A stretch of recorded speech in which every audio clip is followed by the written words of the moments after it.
সোনম বাংচুক জনপ্ৰিয়তাৰ প্ৰয়োজন নাই সোনম বাংচুক ইতিমধ্যে জনপ্ৰিয় সোনম বাংচুক কোনো ধৰণৰ পলিটিচিয়ান নহয় তেখেতে ভোট কালেকশ্যন কৰি আছে যন্তৰ মন্ত্ৰ তেখেত মাত্ৰ এইভাবে বহি আছে 22 লাখ ছাত্ৰ ছাত্ৰীৰ লগত এনটিৰ ফালৰ পৰা যি গাদ্দাৰী কৰিলে যি ধৰণে তেখেতৰ সপোনবোৰ চুৰমাৰ কৰিলে ভৰিৰে মুহাৰি শেষ কৰি পেলালে সেই সকলক উচিত প্ৰত্যুত্তৰ দিব লাগিব পদত্যাগ কৰিব লাগিব ধৰ্মেন্দ্ৰ প্ৰধানে তাৰ প্ৰতিবাদতে বৰ্তমান সময়ত সোনম বাংচুকে 18টাকৈ দিন ভাত পানী নুখুৱাকৈ তাত আমৰণ অন্নখনত পৰি আছে হয়তো আপোনালোকে কথাটো ইমান ভালদৰে গুৰুত্ব এই কাৰণে দিয়া নাই আপোনালোকৰ ছাত্ৰ ছাত্ৰীয়ে নিট পৰীক্ষাত অৱতীৰ্ণ হোৱা নাছিলে বা তেনেকুৱা ধৰণৰ উচ্চ পৰ্যায়ত অৱতীৰ্ণ হোৱা নাই পৰীক্ষাত আপোনালোকৰ ঘৰত কোনোবাই হয়তো প্ৰাণ ত্যাগ কৰোৱা নাই সেই কাৰণে আপোনালোকৰ হয়তো গাত লগা নাই কিন্তু যিসকলৰ পিতৃ মাতৃ বুকুৰ পৰা সেই সন্তান আঁতৰি গুচি গ'ল তেওঁলোকে বৰ্তমান সময়ত কান্দোনত দিন অতিবাহিত কৰিব লগা হৈছে নিজৰ সপোনটো বাস্তৱ ৰূপ দিবলৈ চেষ্টা কৰিছিল কিন্তু এই সকল এনটিৰ ভুলৰ বাবে শিক্ষামন্ত্ৰী ধৰ্মেন্দ্ৰ প্ৰধানৰ দৰে ব্যক্তিসকলৰ ভুলৰ বাবে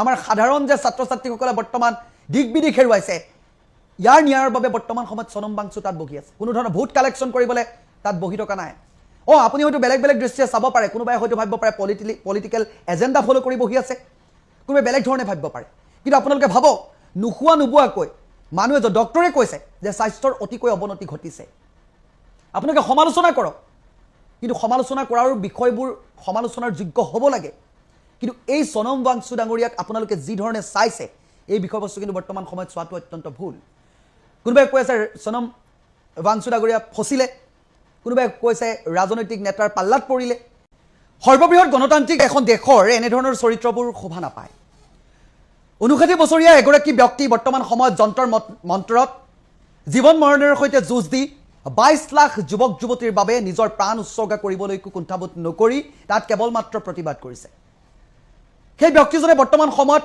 সেই হেৰাই যোৱা ছাত্ৰ ছাত্ৰীসকলক ঘূৰাই আনিব নোৱাৰা ছাত্ৰ ছাত্ৰীসকলৰ ন্যায়ৰ বাবে বৰ্তমান সময়ত প্ৰতিবাদ কৰিছে যাতে লাখ লাখ ছাত্ৰ ছাত্ৰীক যিদৰে প্ৰতাৰণা প্ৰবঞ্চনা কৰিলে এনটিৰ ফালৰ পৰা অৰ্থাৎ শিক্ষামন্ত্ৰী ধৰ্মেন্দ্ৰ প্ৰধানৰ ফালৰ পৰা যি নিট পৰীক্ষাত প্ৰশ্নকাকত ফাদিল কেলেংকাৰী সংগঠিত হ'ল তাত যাতে ন্যায় পায় ছাত্ৰ ছাত্ৰীসকলে আগলৈ যাতে এনেকুৱা ধৰণৰ কামবোৰ হোৱাৰ পৰা বিৰত থাকে বা তেনেকুৱা ধৰণৰ যাতে কামবোৰ নহয় ছাত্ৰ ছাত্ৰীসকলৰ লগৰ জীৱনৰ লগত যাতে খেলা কৰা নহয় তাৰ বাবে বৰ্তমান সময়ত ন্যায়ৰ প্ৰতিবাদত অনশন কৰা দেখিবলৈ পোৱা গৈছে একো এটা নুখুৱাকৈ কেৱল মাত্ৰ খাদ্য হিচাপে তেখেতে গ্ৰহণ কৰিছে পানী আৰু সেই পানী খাই বৰ্তমান সময়ত প্ৰতিবাদত আছে সোনম বাংচুক হয়তো পুনৰ চিনাকি কৰি দিয়াৰ আপোনালোকক প্ৰয়োজন নাই আপোনালোকে হয়তো এইভাবে কথাটো ইমান ভালদৰে গুৰুত্ব দিয়া নাই হয়তো সেই 22 লাখ ছাত্ৰ ছাত্ৰীৰ ভিতৰত আপোনালোকৰ সন্তান নাছিলে সেইভাবে হয়তো এই বিষয়টো আপোনালোকে ইমান গুৰুত্ব সহকাৰে লোৱা নাই কিন্তু যিদিনাখন আপোনাৰ সন্তানেও এনেকুৱা ধৰণৰ কথাৰ ভুক্তভোগী হ'ব এনেকুৱা ধৰণৰ পৰিস্থিতিৰ ভুক্তভোগী হ'ব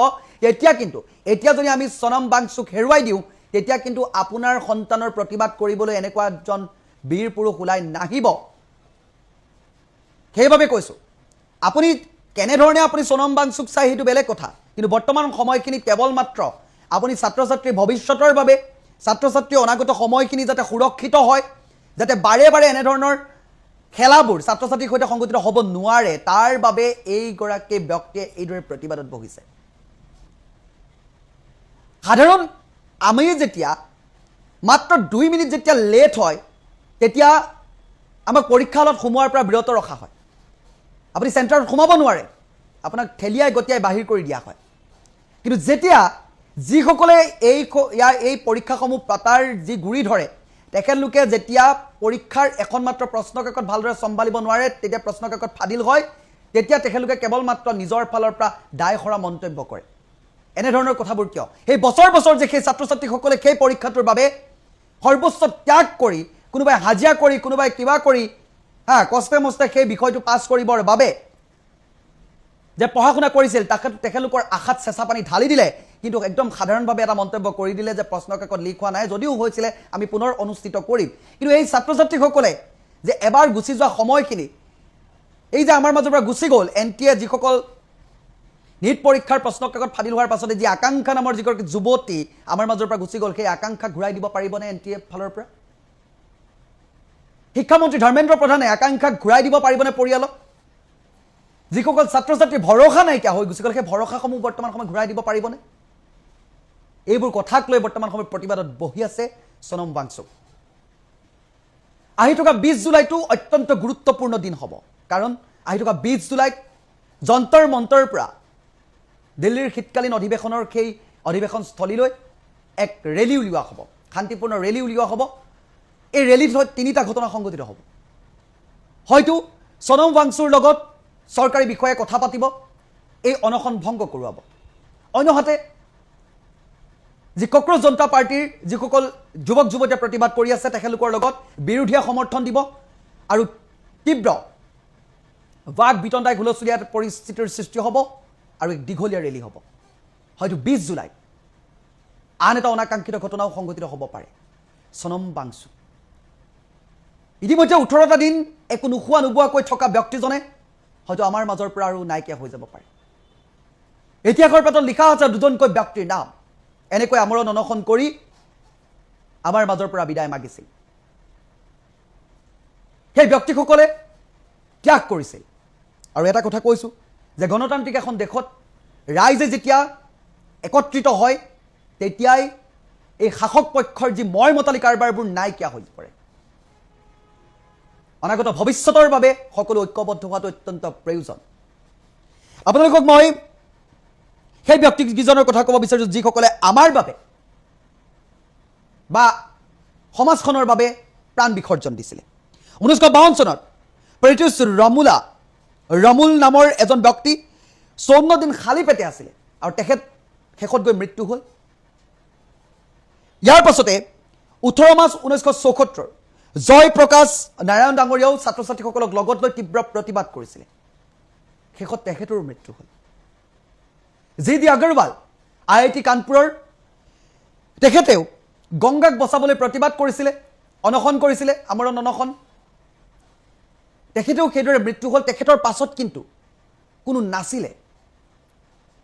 এটা মাত্ৰ টুইট কৰিয়ে সকলোৱে দায়িত্ব সামৰিলে। আপোনালোকে বহুত বেছি দিনৰ কথা নকওঁ, কৃষক আন্দোলনৰ কথা কৈছোঁ। সেই কৃষক আন্দোলনটো কৃষকসকলে ঐক্যবদ্ধ হোৱাৰ বাবেহে চৰকাৰে মুখ ধুৱাবলগীয়া হ'ল কৃষকৰ আগত আৰু 3খনকৈ যি কৃষক বিৰোধী বিল আনিছিলে সেই বিলখন উঠাই ল'বলগীয়া হ'ল ঐক্যবদ্ধতাৰ বাবে। আৰু বৰ্তমান সময়তো ছাত্ৰ ছাত্ৰীৰ বাবে যি প্ৰতিবাদ হৈ আছে যন্তৰ মন্তৰত, এই প্ৰতিবাদত সঁহাৰি জনোৱাটো অত্যন্ত প্ৰয়োজন। আকৌ কৈছোঁ, আজি হয়তো আপোনাৰ ছাত্ৰ ছাত্ৰীয়ে নীট পৰীক্ষাত অৱতীৰ্ণ হোৱা নাই বা তেনেকুৱা ধৰণৰ উচ্চ পৰ্যায়ৰ পৰীক্ষাত হয়তো অৱতীৰ্ণ হোৱা নাই, যাৰ বাবে হয়তো আপোনালোকে কথাবোৰ ইমান গুৰুত্ব সহকাৰে লোৱা নাই। কিন্তু যিদিনাখন আপোনাৰ ছাত্ৰ ছাত্ৰীয়ে এনেকুৱা ধৰণৰ পৰিৱেশৰ ভুক্তভোগী হ'ব, যেতিয়া সহ্য কৰিব নোৱাৰি, এইবোৰ দুখ সহ্য কৰিব নোৱাৰি, আপোনালোকৰ মাজৰ পৰা কোনোবা হেৰাই গুচি যাব, আপোনজন হেৰাই গুচি যাব, তেতিয়া আপোনালোকে গম পাব যে এই দুখ, এই ভৰসা, এই বিশ্বাসবোৰ নাইকিয়া বা ছিষ্টেমে যে গোটেই গেলাই পেলাইছে ভিতৰৰ পৰা, এই কথাবোৰত তেতিয়া আপোনালোকে মাত মাতিব। কিন্তু সেই দিনটোলৈ কিন্তু বহুত দেৰি হৈ যাব। আজিৰ দিনত আপোনালোকে কিন্তু সোনম ৱাংচুক সমৰ্থন কৰি জীয়াই ৰখাটো অত্যন্ত প্ৰয়োজন।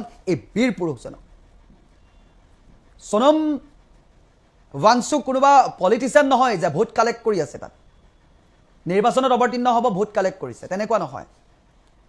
সোনম ৱাংচুক জনপ্ৰিয়তাৰ প্ৰয়োজন নাই। সোনম ৱাংচু সকলোৰে মাজত ইতিমধ্যে জনপ্ৰিয়।